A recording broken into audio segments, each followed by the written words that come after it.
Jemi aktualisht në rrugën Brigada 153 në lagjen Hajvali të Prishtinës, ku pamjet që po shihni janë shqetësuese. E gjithë rruga është rrethuar me mbeturina në të dy anët, duke e kthyer këtë zonë në një deponi të hapur. Siç vërehet, mbeturinat janë të shpërndara përgjatë gjithë rrugës, ndërsa në disa pjesë janë të grumbulluara në sasi të mëdha.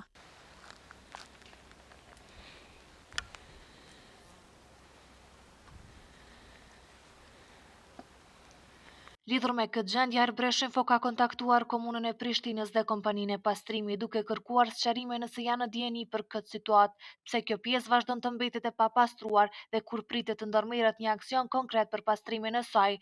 Megjithatë, deri në publikimin e këtij raportimi, mediumi nuk ka pranuar asnjë përgjigje nga institucionet përkatëse.